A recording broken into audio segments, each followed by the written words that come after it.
today's video, we're going to talk about what I think is the #1 exercise you should be doing every single day if you have Parkinson's disease. If you're new to this channel, I'm Tara, I'm a neurologic physical therapist, and on this channel, our goal is to provide you with as many tools as possible to take ownership of your overall health and your mobility. And for a lot of people, hearing the word Parkinson's disease can be a pretty scary word, but it is not a death sentence. I've been doing this for over 22 years, and I have literally seen people who have had Parkinson's disease for years that maintained a regular exercise program and were able to maintain their mobility. But I have also seen what leads people with Parkinson's disease when they start to develop a mobility issue to need physical therapy, and that is not being able to get up from a chair. Falls might be up there close, but it seems like not being able to get up from a chair is much more functionally impactful on someone's overall day.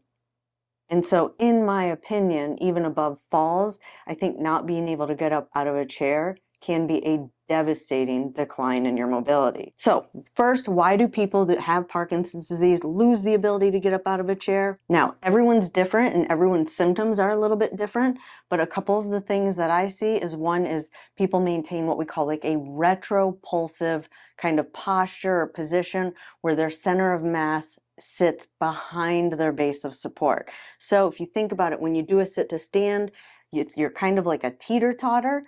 This is the fulcrum of the teeter-totter. You got all your weight on one side. You got to get your weight onto the other side of that teeter-totter in order to stand up. If you are someone where you're maintaining your weight kind of behind your center of gravity or behind your base of support, behind your base of support, then getting up is going to be from a chair is going to be really hard. The other thing that is one potential symptom of Parkinson's disease is hypokinetic movement, meaning you're putting the same effort into performing a movement, but the output is diminished. So how do we kind of compensate for that in our cueing, or how we train people with Parkinson's disease how to cue themselves differently is put more effort into something than you think you need to. So that's going to be the cue you're going to be telling yourself. But why is a low squat sit to stand the most beneficial exercise? Is one, if you can do a sit to stand from a low surface, you're never not going to be able to do it from a toilet or a regular height chair if you're doing this every single day. Two is it forces you to do that higher output that I talked about. So when you put in the same amount of effort, you get less output.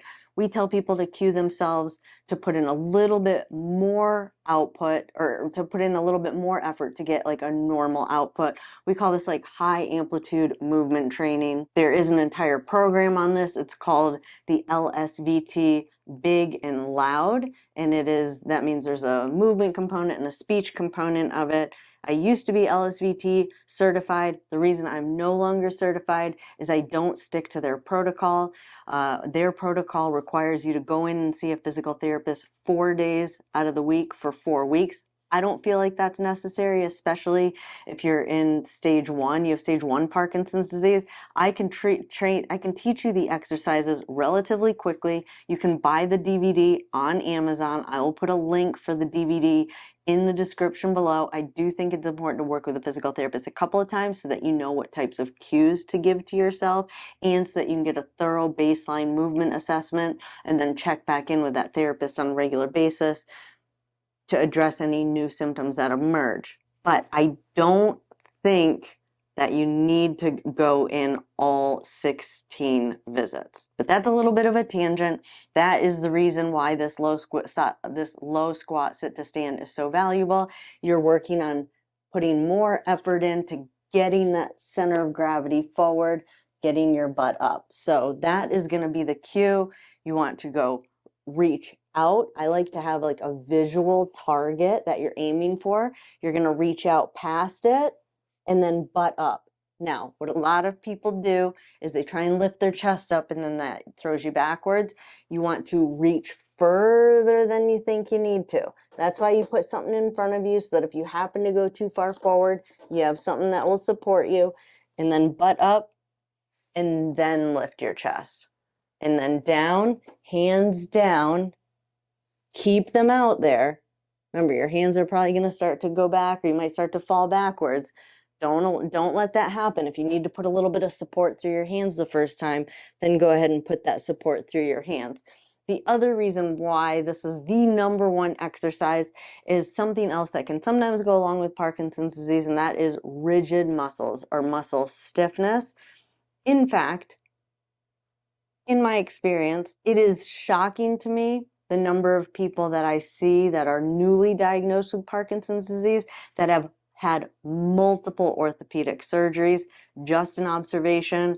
I have some speculations onto why that might be, and I think it might have something to do with that rigid muscle tone, but it is not uncommon for someone newly diagnosed with Parkinson's disease, when they finally see me, they've had multiple orthopedic surgeries. But all that aside, these low squat sit to stands are really stretching out all of your muscles in your lower legs, really helping to address that rigid muscle tone. But again, just one exercise must be part of your program if you are someone that's diagnosed with Parkinson's disease. Hope you guys found this video helpful.